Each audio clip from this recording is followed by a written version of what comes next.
Welcome to the Gap Mastermind. We've got a small, intimate group today. I'm super excited. I'm joined here by my co-host and partner, Gil Ramos. What's up, I am peoples? Rebecca Soto. What's that?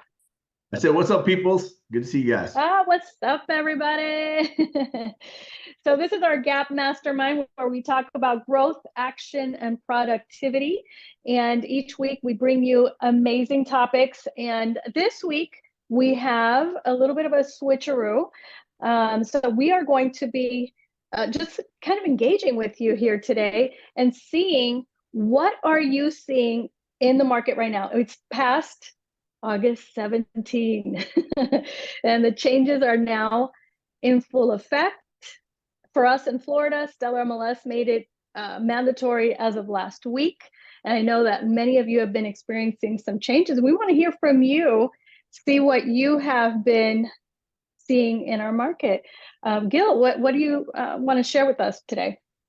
I would say that if you're in the business right now, and I had the opportunity to kind of watch the keynote speaker for Harvard, not because I was a student, just because I have YouTube, and a guy named Chad Forrester. His story was he's a guy who lost his vision, but now has 20/20 vision and understands that change is part of life. And he promotes a optimistic view on what he calls energy optimization, right? And he really relates that to like, how do we optimize change, right?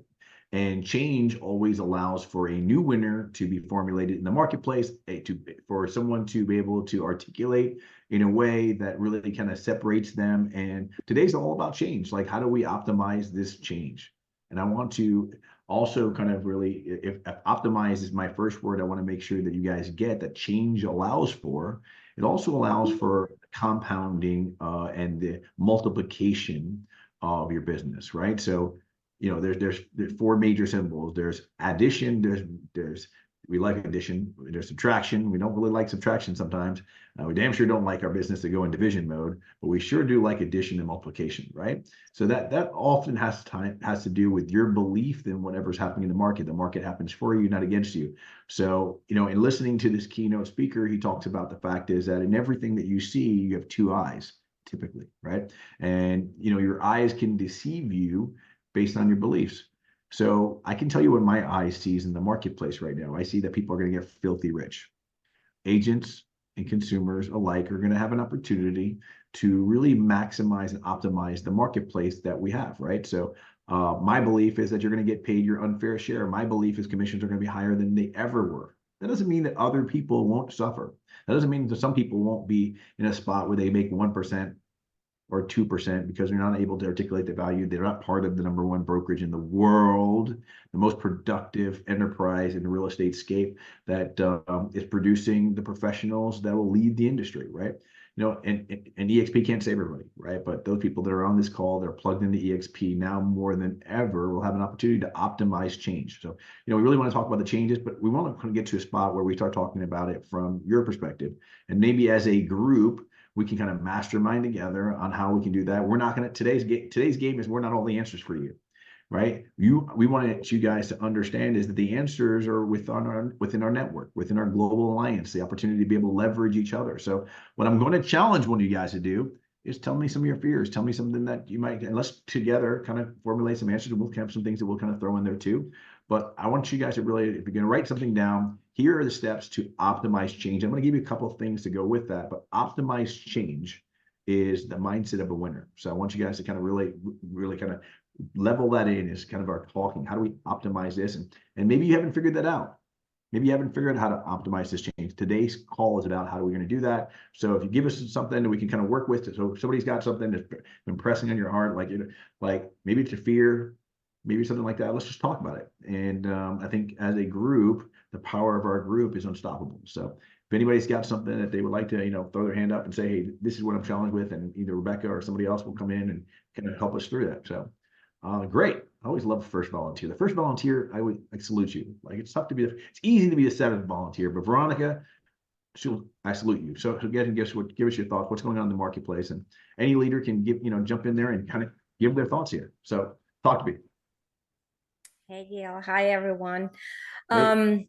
I I don't feel too challenged when it comes to listing appointments. I think I can narrow down really well. It's on the other side of things and having those difficult conversations with the buyers and affordability. That's my biggest challenge because we're so used to not having to negotiate that. That's where I'm like, I'm lost for words sometimes. Like, how do I present this? And Veronica Fiera has said, you don't know if they don't even have the money to pay you, but yes, but no, but we're so used to just assuming we're going to be taken care of. So that for me has been the biggest challenge, having those conversations with buyers and buyers that are really, really tight on their funds for home ownership. Okay.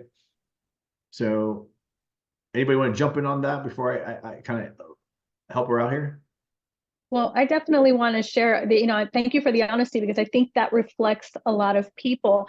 And I don't know if you raise your hand if you can identify with this because buyers have traditionally always had issues coming up. I mean, not all buyers, but many of them coming up with issues just for their down payment and closing costs. It's why we offer so many incentive programs to help them buy. And now they have to also think about how they're going to pay for their buyer's agent. So I know this reflects on a lot of people feeling uncomfortable with this conversation. So yeah, that's kind of what I wanted to chime in. Would love to hear how someone else might be dealing with that. If somebody else has an answer for it before we jump in, or Gil, go ahead. Or Duda, were you going to jump in? Did you have like a comment on that, or is that your thought? I had a question. Okay, all right. So I'll get to you in a minute. All right. So let's just break this down in the most intimate way, right? So what are we actually afraid of? We're afraid of something that hasn't happened yet, right? And that's what normally fear is that, that false belief of what could potentially happen, right? Forget about the acronym. That's really what it is. The fear of, oh my God, this might happen, right? It might happen where I might have trouble having a conversation about my commission, or it may not even be an issue, right? So what I say is like, we can submit an offer and the agent may have already had a conversation. We might submit an offer and the seller is like, I'm so desperate to take an offer right now. Like put a 5% commission in there. So what I would tell you is that don't be afraid to ask for more than what you think, because that's where the truth probably is. Remember, we're helping consumers get something that they desire, and it's always been paid for by the buyer anyway. The buyer's always paid the commission. The seller has never offered me a commission prior to my buyer coming to the table with a bunch of money and then sharing the money that he just got like 4 seconds ago, right? Because literally the money comes in, they transfer it all over the place, and then they settle, right? So my buyers always, so the first thing I always tell my buyers is like, you've always paid the commission anyway. It's just a closing cost. And I think that if you start thinking about your commission as a concession, right, or a closing cost, it'll allow you to dehumanize this fear, because the human fear is like, this affects me personally. But if buyer wants to buy and seller wants to sell, they got to pay the fees to be able to purchase. And we've agreed on that price before we even show, because we're going to have that buyer brokerage agreement, thankfully, done prior to the emotion being put into it, right? When we're sitting down, articulating our value, we're saying, hey, listen, this is what we do. This is what I cost, blah, blah, blah. This is my commitment to you. This is what I believe. This is how you're going to win, right? So I would tell you is like, there is a lot of fear in that uncertainty. Uncertainty creates so much fear. Like just the same feeling like you're about to jump off of, a plane, right? And if you've never done that before, there's so much fear, but you know what? They've built the parachute. They've got somebody that's an expert and blah, blah, blah. You're probably going to be okay, right? You just have to trust. You have to take that first step. So what I would say is that send the offers in.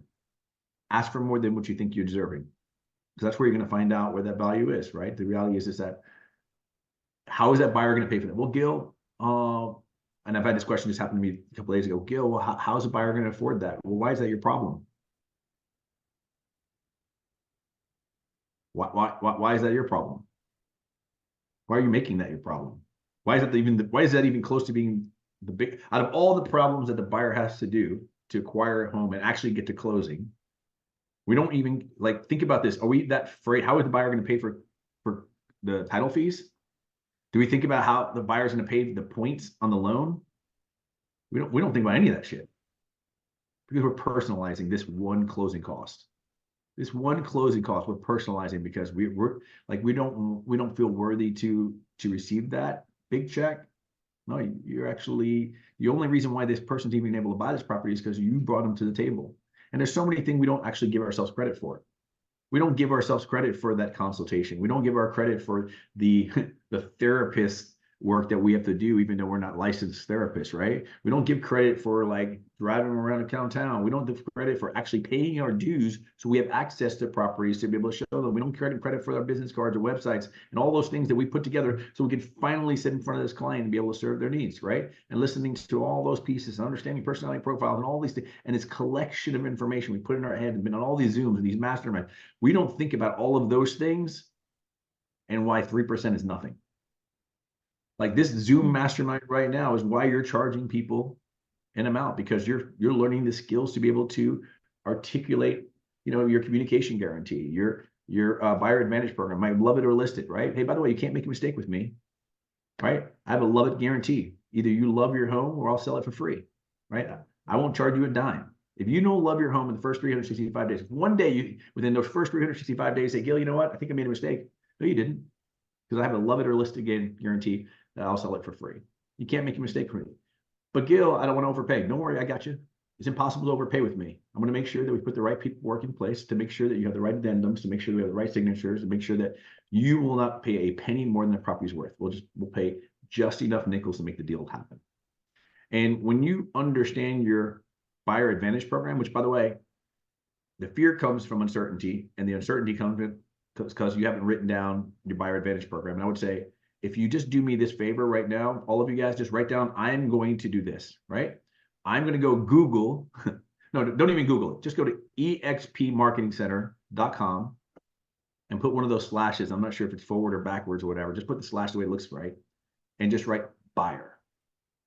And if you do that, expmarketingcenter.com, put a funny slash in there and put the word buyer in there, you're going to see one of the tools that are in there is a buyer presentation. And if you upload your photo and stuff like that, it's going to give you some things to kind of think about, like, what do I want to present to my customer? What are the 3 or 4 or 5 things that I want to present to my buyer that's going to make them feel that I am worthy of? They're going to be like, that's all I got to pay? That's it? And again, Veronica, this doesn't solve, me answering this question for you, that doesn't solve everything. But hopefully when more people answer the question, right? And you hear more and more people's story, because you're not alone. You're not the only one who's scared, right? But I would say the same fear that you have at a listing appointment, at least you had when you first went on your listing appointment, and you're saying, like, I don't really have that fear anymore, the same way you will overcome this fear. If there's one thing I can tell you is you will overcome this fear the more you actually do this. Okay. I wonder if we can go and talk to our lenders and see if this should be a part of the initial conversation when getting our people pre-approved. When it comes to how's your funds, how's your cash to close, because you need to take this into consideration. I wonder if our lenders are making this question. So, no, I mean, if you have a lender you go to, you definitely want to ask that question to them. But, I would say that as experts ourselves, we've got to ask more questions, right? Yep. Maybe that's our question to ask, right? Hey, if I found you the perfect home today, how are we buying this? Are you going to use that money you're hiding in your back room, or are you going to finance? How much do you plan on committing towards this process, right? And that's an okay question to ask somebody. How much are you committed to this process? Like, how much money do you have put away to make this deal, this dream realized? How soon do you want to do this, right? Maybe we've been asking a lot of questions. We've been avoiding the money question, right? Maybe maybe we can't avoid this. I posted a couple of days ago, the freedom you desire is hiding behind the rituals you're avoiding, right? So some of the things that you're doing right now, where you're avoiding doing this right now, once you start doing them, will give you the freedom that you desire. And it'll certainly give you the certainty and take away some of the fear. I'll go to the next question. I think it was Arturo. Rebecca, you kind of keep us in order. So you tell me who's next. Yeah, Arturo Matamoros is next. Let's spotlight him. Hey, thank you. So yeah, I guess it's not really a question, more of just a concern or frustration. I think for me, it's seeing a lot of agents out there putting a lot of information that may not really be correct, and then fighting against ourselves with the consumer to say, well, that person's wrong. Listen to this. This is why it's right. Which I don't have really a fear about that. I think it's just more of like an added level of like an obstacle or you know, something that we have to get over. And it's tough too when I hear from, you know, some big names, not anyone in here, but you know, some other people in the industry, maybe even with EXP or in other brokerages that, you know, are quick to fire information out and then, you know, make it almost fear-based to us agents. So that's my frustration or my objection to overcome. That seems like it's probably the most difficult of all this, because honestly, with all of this going on, Global Alliance, got masterminds, even within our office or team meetings, like I feel very comfortable having the conversation. And you know, I get people that I'm not even working with, just friends and sphere, that say, hey, look at this reel, like what does this mean? I'm like, all right, well, it's not really accurate. So Yeah. just want to get your take on that. Yeah, you know, my take on that is confusion creates opportunity, right? And even with the most perfect law, there's two lawyers arguing the interpretation of that law and who's right, right? I would say that, you know, because there's so much confusion in the marketplace, it's going to create the opportunity for me to carve out my client's mind share, right? You know, just at a listing appointment yesterday, which we knocked it down for a full commission. And to be very frank with you, I was waiting from them to ask me some question about NAR or something like that, or do I have to pay a buyer? Never came up on a $2 million listing, right? And that's been my experience. I think that, you know, as an industry, the more we talk about it, the more it becomes a problem. You know, I think that when it comes down to it, I'm focused on buyers want to buy and sellers want to sell, and I don't work for free.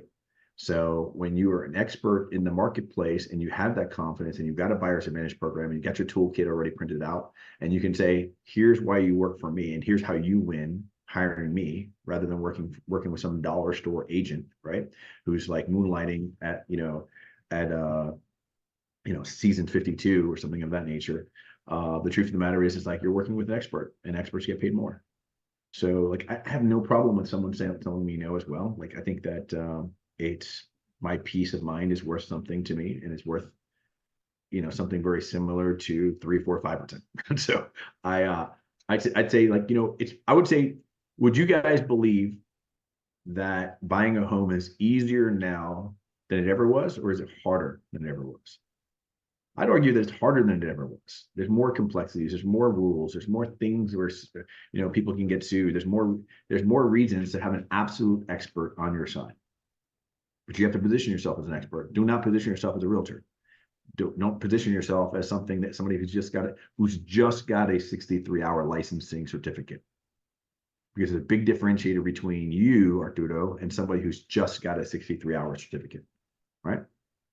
So, you know, and I would say for most of you guys, leveling up, right? So how many of you guys have taken advantage of your free, you know, ABR that they offered, you know, and they still, got somebody right there, look at that. So the reality is there's so many cool tools that you can really differentiate yourself from the crowd. And money, I went to the 10X conference, and Grant Cardone said the money always goes to different.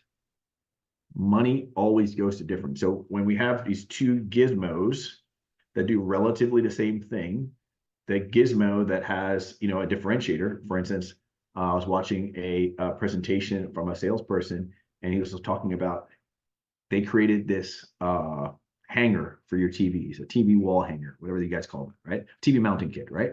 And they went in the store and they said, well, why did you choose this one? Why did you choose this one? Sure. And it's like, well, I don't even know. There's like all these differentiators. Like, I don't even know what aircraft steel is, but I've got to have that. And he ended up creating the #1 TV mount, which, by the way, was made by the same metal that all the other ones were. They were all aircraft steel. But because he wrote that in there, it became a differentiator, and his product sold more than anybody else's, right? So remember, you're the differentiator. You're the reason. For some of you guys, you know, utilizing, you know, the fact that we can give them access to homes they'll never find on the market, pocket listings. All of you guys know a seller probably that's going to sell their home in the next 6 months, right? And if you do, you have a pocket listing. And to me, that's infinitely powerful for my consumer. I have properties that you and your family might benefit from that no one else has access to because you're working with me. So when I start writing my buyer's advantage program, my #1 thing might be access. right? Which when I say best property for the best price with the best protection, when I say best property, what I really mean is access. I will give you access to homes. And by the way, you have 90,000 agents who share access with you through Zenlist, right? You all have pocket listings. You all have a builder that's doing a closeout that you're aware of, that you just got to go in your email. And I'm sure they sell to your wholesaler or send in your email. You have access to homes that they're not going to find on Zillow. So that is an advantage for why they want to pay you, because you can give them something they can't find on their own.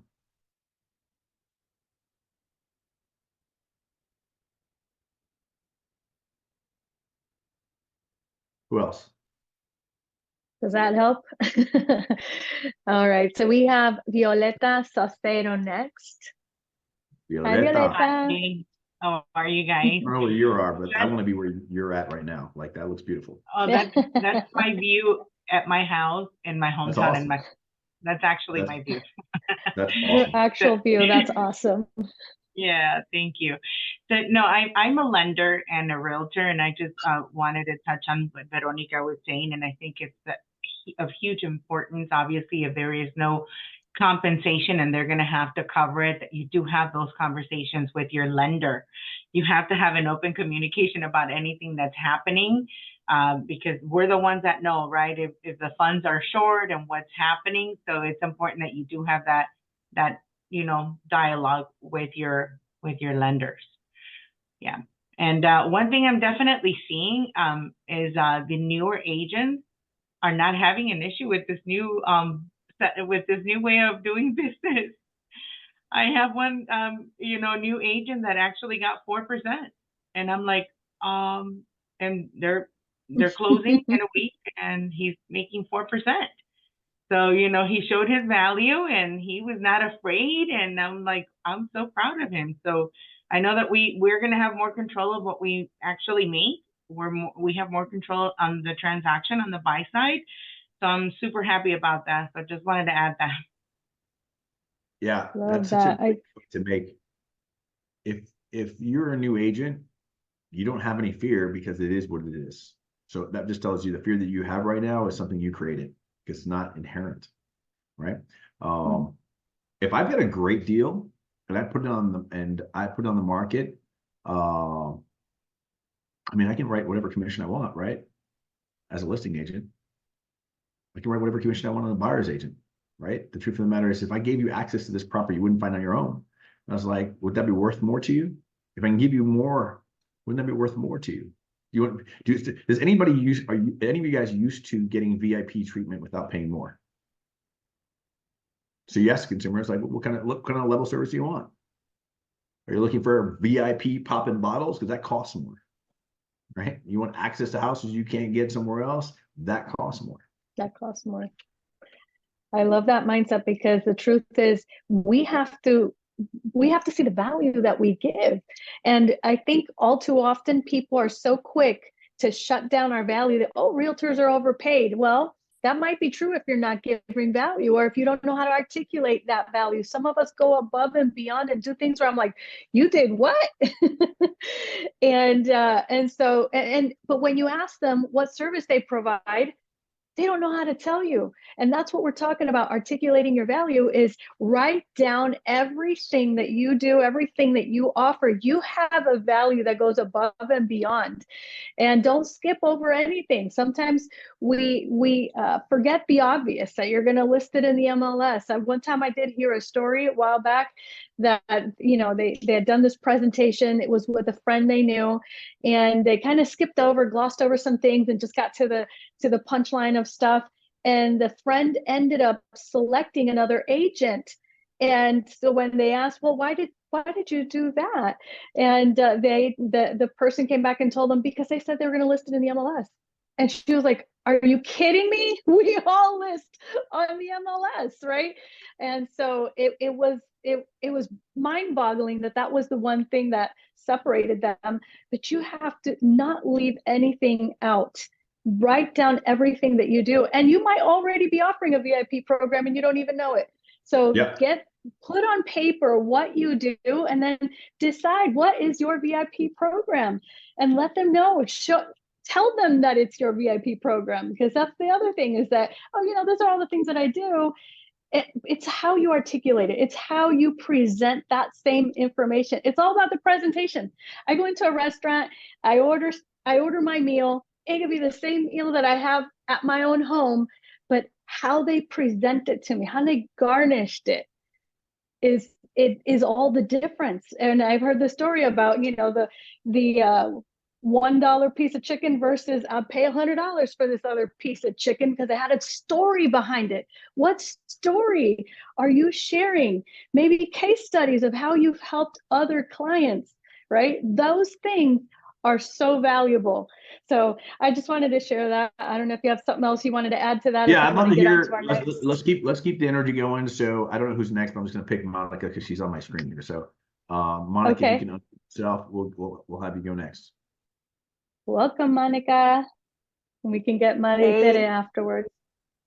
Hey, everybody. Okay, so I just want to share my experience so far because I don't know, but I'm just continuing doing my business the same way. And I think that for that reason, I don't have the fear that I heard from so many people.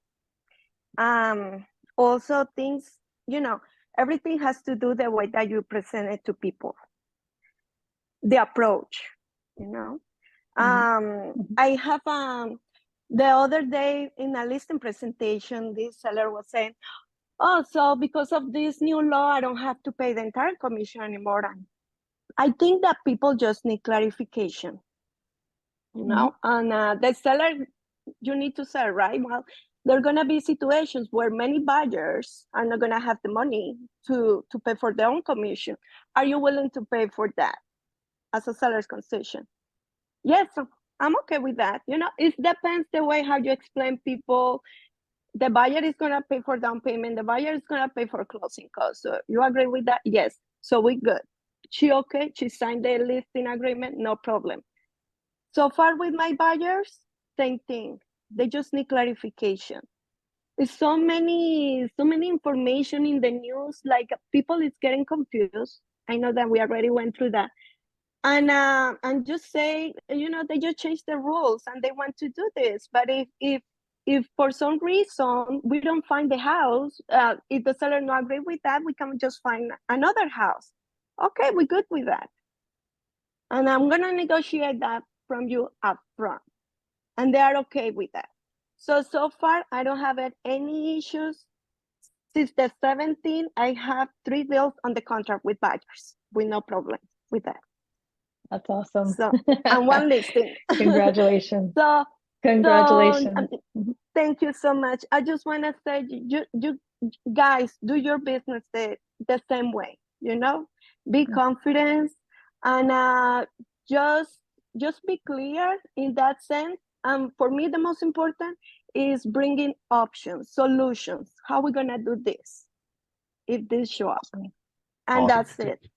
So there's Monica as a person who, you know, looks at the buyer brokerage agreement as an advantage for the buyer, right? That's someone who's saying, hey, listen, here's why you win with me. And by the way, don't forget that the majority of a buyer brokerage agreement says, this is what I'm responsible for. So before we talked about NAR, before this ever came up, I've always used a buyer brokerage agreement to articulate, you know, how long we're going to be in a business together, right? Because we're going to say, hey, I'm going to be working for you from this time to this time. What am I going to do for you? I'm going to find you this type of property in this area, you know, where I'm going to find this property. And then what am I going to get paid, right? So it allows us to offer, you know, transparency that never happened before. So when you start thinking about how do I describe the buyer brokerage agreement, there was never transparency on how much the buyer agent was being compensated, right? There wasn't. We just took whatever the listing agent was offered and they found out on the agreement. You know, this allows you transparency, right? So this transparency wasn't here before. I love this. It allows me for everyone to see what everybody's doing and stuff like that. And it also shows you on the second page. First page is what we're going to do for you. Second page is how you can fire me. Third, and also on that page, because it's going to show you everything I'm accountable for. It's also going to show you what you're responsible to do, right? Because we're working as a team now, right? We're partners now. And the third page is where I'm going to sign committing that I'm going to do all these things for you and you're going to sign right after me, right? So the buyer, the thing about where sellers are saying, hey, you know, so does this mean I don't have to pay any commissions? To a buyer, maybe. Maybe. But let me ask you a question. If you were asking $100,000 for your property and an agent came in and they said, I'm going to give you $80,000 for your property without a commission. And another agent comes through, I'm going to give you $105,000 with a 10% commission. Which one would you take? Now remember, the one with a 10% commission at 105, at 105,000 is going to come out to be about 95 grand, right? Would you take the $80,000 with no commission or the $95,000 with a commission? Well, of course, you're going to take the one that's best feeds your family, right? The one that's in your best interest. And that's the same thing we're going to do right now. If an offer with no compensation comes out to be the better offer, great. If it comes out to be the one with, if not, and by the way, if we're only dealing with those, we'll figure out the best one for you, right?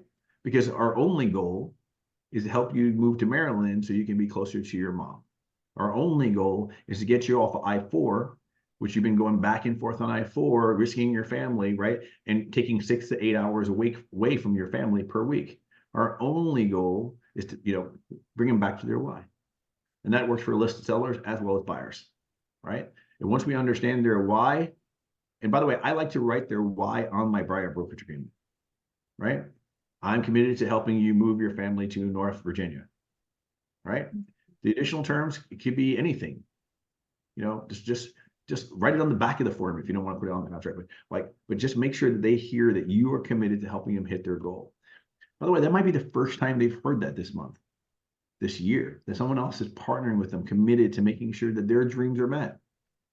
That's a pro tip right there. I hope you're taking notes on that, because to write that down on there, reminding them of what they wanted and what you're committed to help them do, that makes all the difference. Staying focused on that one detail. I love it. So Monica is going to, listen, I'm steady the course. I'm just going to continue to give value. I'm going to continue to give value, and I'm going to get the job done. And for like many of you guys, your commissions will probably be higher than they were before, because now you have control, right? If I looked at most of you guys over the last year, I probably would have seen commission compression happening, and you probably been averaging about 2.5, 2.4, 2.3. And what we're probably going to see people start pushing to 2.7, 2.8, 3.2 and up, right? Because you're going to be able to articulate, you're going to be a professional, and people are getting excited to work with somebody. The feeling of working with a VIP, the feeling of working like I get to work with blah, blah, blah. That's how people should leave with you. When somebody leaves with you, it's like, I get to work with Veronica, right? I could have hired anybody. I'm working with Veronica. Well, how much is that charging you? Less than I thought. I'm only paying 5%. So who's next, Rebecca? We have Maite. I'm so glad you said that name. She's one of our amazing partners out of Puerto Rico, so I'm so excited Puerto that she's Rico now with us. Vamos, Maite, ¿cómo estás? Are you calling me? Oh yeah, Marty? Yes, I am. Marty Hill. I'm actually in Texas. I am. Oh, I'm sorry. No, it's I okay. confused All you good. with All a good. partner that I have. No, Go ahead. my comment was this: in Texas, our buyer rep agreements have always said that the buyer is responsible for the commission, but that we would exhaust all other options first. We would try to get it from the seller, from the seller's agent. So it really is just a little bit of a different conversation, a little twist on a conversation that we've been having with our buyers as long as I've been in the business, because ultimately they are responsible, whether we hold them to it or not. I could have been asking the other 0.5% on any 2.5% deal I had, because I have that representation agreement in place. So It's really just about educating them now which side of the settlement statement it's going to be on. And I'm still going, so no, I'm not going to know when I look in the MLS what commission is being offered. So now I'm just writing it into an offer to get the percentage that I've agreed on with my buyer. It's just about education, and maybe I'm making it simpler than it really is. I feel like everybody has kind of blown it out of proportion. It's just a simple conversation, same conversation we've been having, at least in Texas. No, Florida's the exact same way. We've always had the ability to say, this is the commission that I'm going to earn from you, right? This is the maximum. This is what I'm asking for, 3%. And if the buyer is going to pay 2.5%, then you're responsible for the other half. Now, here's what I'm going to tell you guys, and this is something super, super important. Buyer's agents aren't used to turning in their buyer agreements. You're going to have to make sure you're turning your buyer agreements into title and that you're asking for a pre-draft to make sure that it's being allocated correctly. So you don't find out, and there are people, the lender's not looking at it, like, oh, I didn't see that there, and then all of a sudden it becomes a problem. You're going to want to make sure from day one that the title company not only received your buyer agreement, but they are actually putting it on the settlement statement correctly, right? So make sure that that's clear. The same way on the listing side, I make sure that they know exactly what I'm charging on my listing side commission. And by the way, the only way they can find out is if I tell them, right? I have to tell them, hey, here's what I'm getting paid. On the buyer side, you need to let them know this is what I'm getting paid and from whom.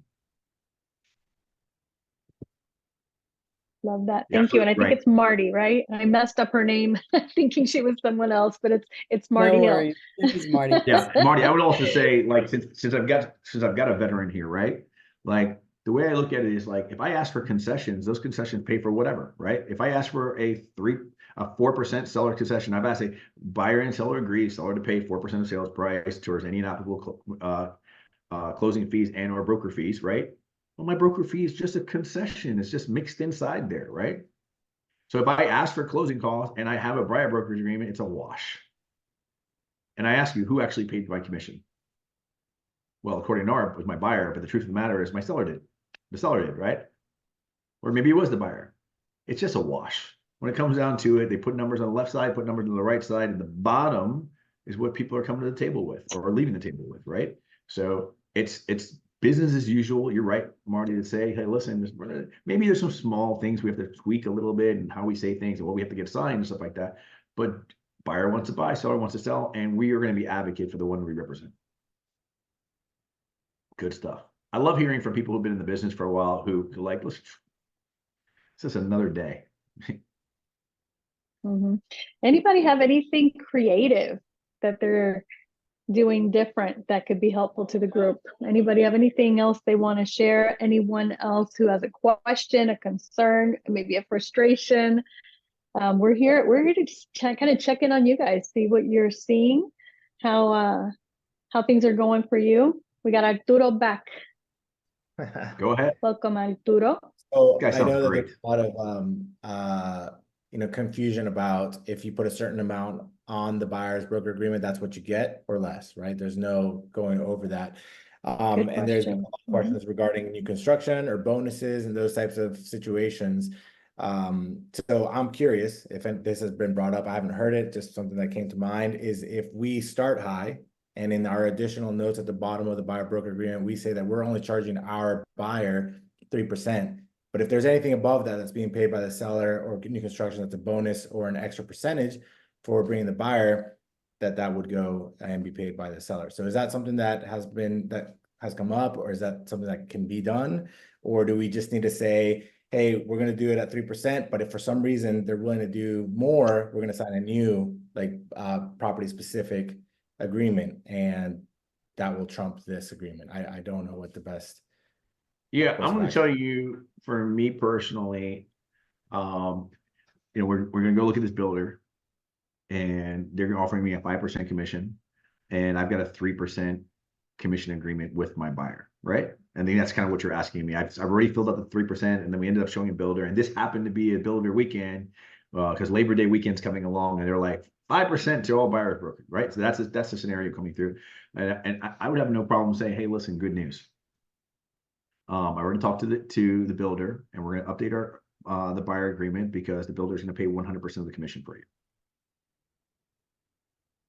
And that's that. We're going to update the agreement, right? So that was my original agreement, no different than if I was with a seller and we wanted to change the price. What? We're gonna have to update the agreement, right? If I wanted to change a term on the listing agreement, we would just update the addendum. So my understanding, no, you cannot get more than yes from your original Correction. but from your original is the key word. The original is the key word. So you can update is what we're clarifying here. And you just have to have it before you tour the home, right? So if you did the update before you went into the builder, then that is valid. You could always update your BBA. So that's my understanding as well. I did ask that specific question because there are some builders who are offering $10,000 bonus. And so why would I not want to get that? Absolutely. So just to be Lisa? clear, that you would actually, have that conversation before you go to the builder. Or Yes. Okay. So that is something of a no-no. It's always been that way. There's never been a situation where like you can have a commission conversation after you show the property, right? So you can't be like, oh man, this is a great deal. I'm going to charge my just this. No, if you're going to do any commission conversations, they go prior to you showing the property. Got it. And by the way, can I just tell you guys, I am super adamant about this. These one showing property agreements. I will never sign one of those. Ever. I will never, ever, ever, ever, ever, ever, ever do that. I will walk away. The truth of the matter is you're putting yourself in a terrible situation. That agreement lasts from this day to next week or whatever you're doing in there. And I don't think that would be something another professional in any other industry would do. I think it puts you in a very weak position to potentially lose that client to another agent. And I wouldn't do that. I just, there's many reasons why I feel like that is a situation where you want to avoid that, have a better articulate your value proposition and then decide who you want to be, right? So either I'm going to be in here committed to helping you get this goal to get you the best property for the best price or the best protection, but I'm not going to be a door opener. Alicia? So there's a question in the chat before we move over to Alicia that says, do you just add the verbiage on to the other terms to cover all situations? And my first response would be to check in with your state broker because they may want to see it differently. But Gil, what is your take on that?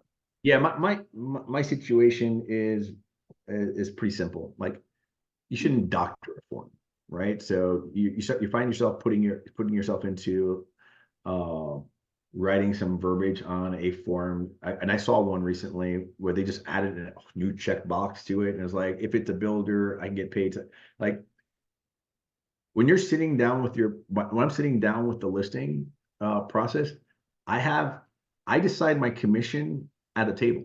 I don't come in there thinking to myself, I'm going to charge 3%. I think about like, well, first off, like how hard is this property going to sell? If it's a hard property to sell, I'm going to charge more. Second, do I like you? If you're an asshole, I'm going to charge you more. Like how much money do I need to spend to sell this property? If it's going to be very expensive, I need to charge more. So the same thing I do with my buyers, like, are you chasing a freaking dream that's almost impossible? I'm going to charge you more, right? So like at the same token, if I go through and I'm like, okay, this is like a no-brainer. I'm literally just, you're living in the property and you want to buy the property the landlord has, you're already living in this property. Well, I might charge you less, right? Because my philosophy is I want to get a fair compensation for fair work. And if I'm doing a little less work, I might charge a little less, right? So think about that. It's not a one size fits all, right? We're doing a compensation based on how much work we think is going into the process. Thank you. Thank you for that. Let's bring in Alicia.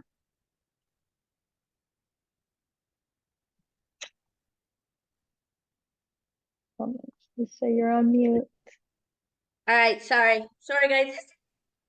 How's everyone doing? Hey, Alicia. Well, while you were talking, I didn't realize it.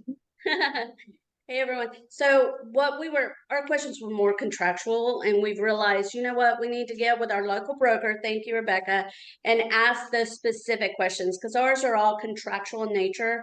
And it seems like I will ask you your take on how you feel that NAR is telling us one thing, but EXP is telling us another. So, and that's on so many levels. And so Yeah. I know that I'm just asking your opinion, but I respect it a great deal. What do you guys think about that? How I have an things answer are to not that one. Do it. NAR Give it to me. First off, NAR doesn't represent me, right? And I don't represent NAR. I represent EXP. My E&O insurance is not with NAR, it's with EXP. So for me, I'm a firm believer in what EXP is doing. I believe that they are going to change the industry as a result of it. I'm very proud of the fact that we are not just cookie cutting into fear. that we're going to take the fire and we're going to go into this and we're going to create our own forms. And you know what? Many MLSs will follow and other companies will follow. But yeah, my E&O insurance with EXP, so they're the liability that I have to protect. So if they're saying this is the best way to protect ourselves, I'm going to use that. That's my philosophy. And I will tell you, like, you know, I don't think that NAR failed us in any way or something like that. I think that they were presented in a situation, they had to kind of figure out how to make that resolution. And as far as I'm concerned, they didn't do anything that changed us that much, right? The reality is all we're doing is moving this to that. We're not saying buyers don't get paid. We're not doing any of that stuff. I'm sure that it must have been way worse for them to settle for something like this. And what we settled for really wasn't that big of a deal, as far as I'm concerned. Okay. And I'm not a state broker. I'm not a state broker, and I'm not an attorney, so don't sue me, fool. But I appreciate your opinion. I know that you do all kinds of stuff. I mean, we really appreciate the fact that you guys take charge and bring this class every single, you know, Monday. So appreciate that. I have another question from one of my team members. You want to come up here? Yeah. Come on up. Come on up. Rep, come on. Come on up. Yeah, come on. Hey everyone. Okay, so my question is, so I'm under contract right now with with one of my listings, and so per the buyer side, the agent is saying that the addendum regarding the broker's fee needs to be signed, because she called and spoke to her broker, and her broker told her that that the contract alone does not protect the compensation portion. So, and because of NAR's regulation, they're asking for us to sign that document. So do we have to? That's my question. Yeah, so that's why at least probably preface that it's probably contractual and you got to talk to your state broker. But don't listen to this, okay? And this is funny because I felt like when I was a young realtor, I get these guys who were in the business for 30 years in the business, and they were like, well, this is the way we're doing it. And my broker says this. Listen, everything's up for interpretation, especially now, right? Right now, everything's interpretation. What I will tell you is I'm going to involve the title company also into these conversations, because they're going to want to interpret where all this information goes on the settlement statement. And they are way more important to me than some other broker, right? I want to know how the title company is going to disperse. So, you know, that might be also getting their legal team involved, right? Say, hey, listen, just want to make sure this is working the way. I'm telling you, I've seen it already happen, where the title company interprets something differently. And it's just, we need to have the title company involved in our conversations to make sure the compensation matches up to the verbiage that their underwriter and their in-house counsel also adopted.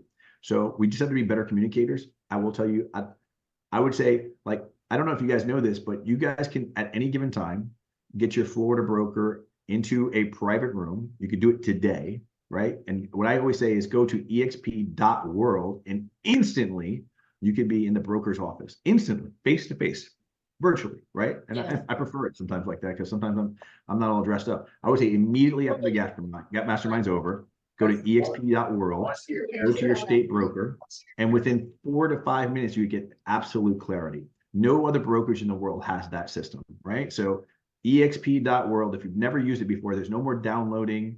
There's no more, like, you know, my computer used to go on fire, like it was like on steroids when I was to go to exp world, because it was such a big software. They minimalized the software. It's super simple. You're going to go in there and you're going to go either walk up to the front desk and say, hey, how do I get to the Texas state broker? And I'm going to, okay, click this link. You'll be there. You'll pick a ticket. I've never picked a ticket where I was number 2 or higher. I've never walked into the broker's office and been number 3. Oh, true. It's never happened. Because remember, every state has multiple brokers. I'm sure your state's pretty big. You probably have 8 or 10 brokers in your state, right? So there's always going to be a broker on site answering questions just like this. Can you do me a favor? Can you do that and just tell me your results? Would you mind just instant messaging me later? I want you to go to EXP World, and I want you to feel that experience of being able to get a solution. I was a broker of over 100 agents before my EXP World. I could never deliver on that promise. I could never be as responsive as EXP is. I can promise you that. The EXP support system is incredible. exp.world, click it, get your answers. We're going to do it. We're going to do it after this class. Okay. All right. Thank you. You're welcome. Thanks. I trust you. And I'm going to second on that too. I use it all the time. I go into exp.world and either I'm going to accounting or team services, onboarding, or to my state broker room. And it's always like ticket 1 or 2. It's never more than that. And within minutes, they've taken care of me. So it is so fast. I don't have to drive out to an office. I don't have to sit in a waiting room. I don't have to pick up the phone and be on call, on hold, music on hold. It's so fast. It's so easy. I love it. There was another question from Renata, and she says, I guess getting a little more specific into the form, how do you add the commission plus the bonus? But I believe there's 2 spots in there on the form where you can pick a commission amount and a dollar amount. That's where you would add that in there. And I believe there's also, you have the others comment section where you could just kind of write it in there. But yeah, you can put, you don't have to do either or, you can do both, right? You have your, whatever the commission is. In this case that you've presented, it's 3% commission plus the 5K bonus. And you can just note that in there. And I see that we have Eli in the room. I'd love to pull him up and just get his take and see, I was just thinking you know, about what Eli. he's seeing. Like, I'd love for him to jump up here. Yeah, where's Eli at? What's up, people? Hey, let's give you the I'd love to hear your spotlight and bring you in. wisdom on this. I think, you know, in times like this, the more people who ask questions, we can hear more people have answers and hear other people's philosophies, stuff like that. It just creates more calmness, right? In our own minds, we can always create the most tragic situation. We can come up with this what if situation. Well, what if this happens? Well, let that shit happen. Let's see that actually possibly happens, right? The reality is we're working for an incredible company that's looking to try to create as many what if situations resolution.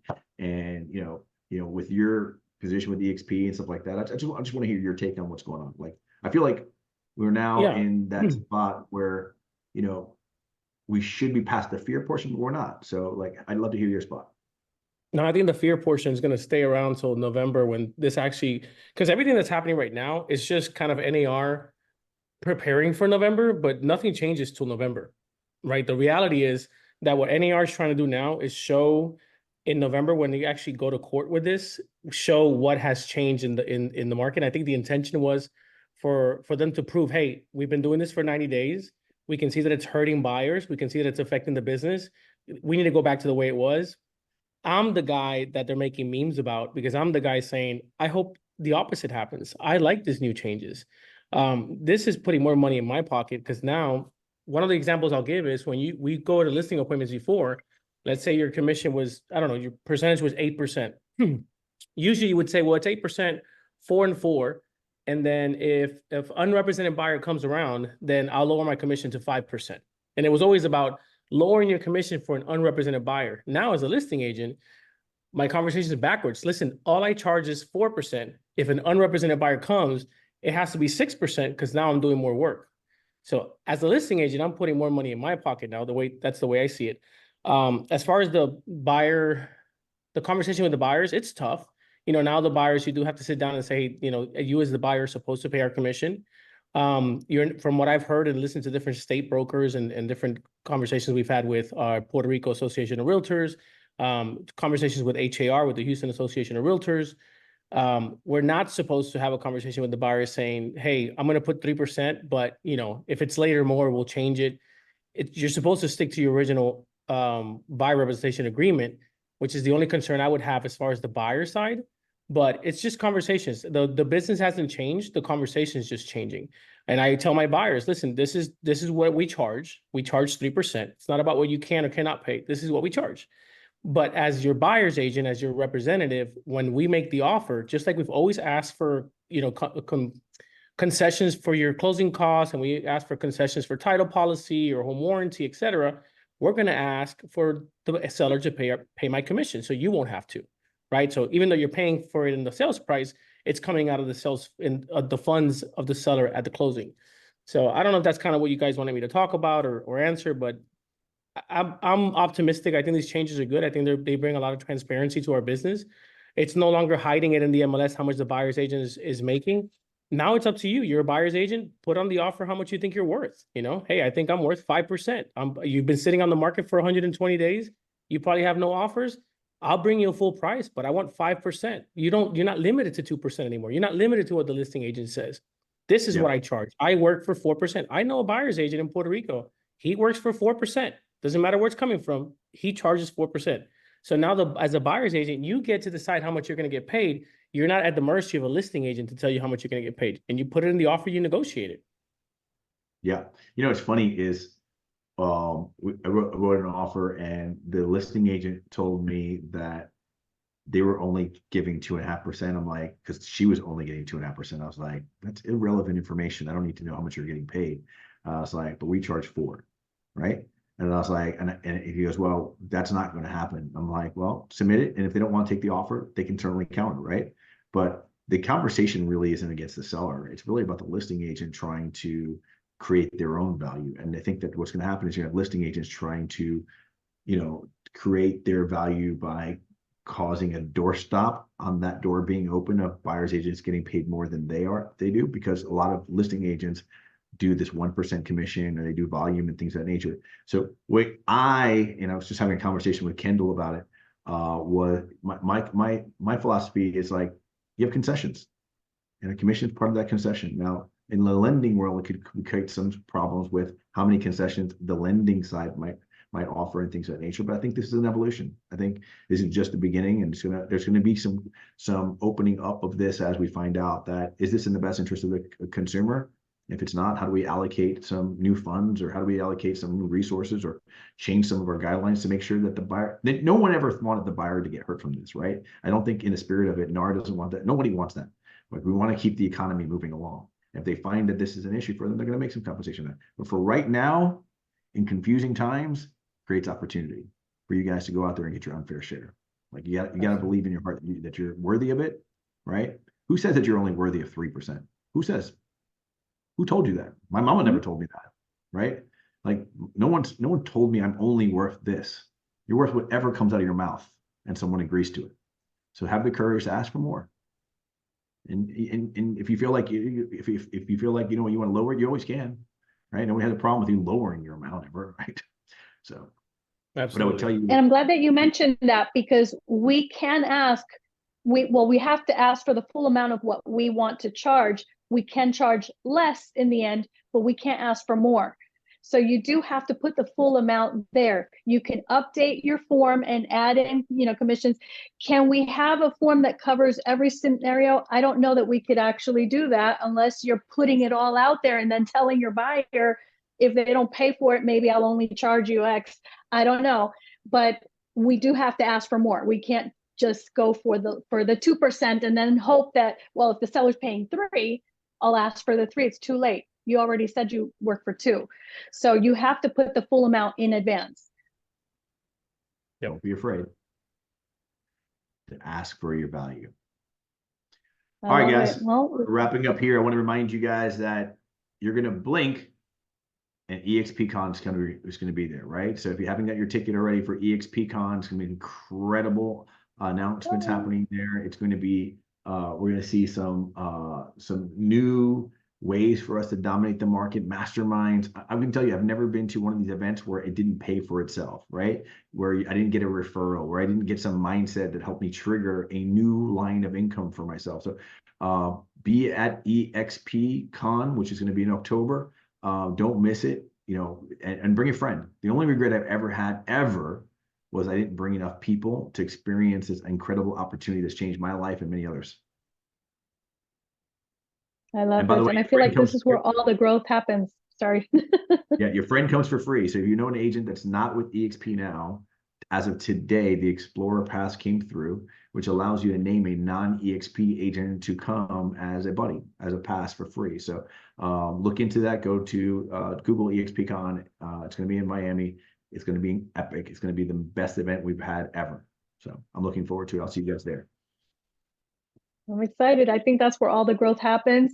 Definitely take advantage of that Explore path, invite someone over, and let's keep growing together. And we'll see you again next week on our Gap Mastermind call each Monday.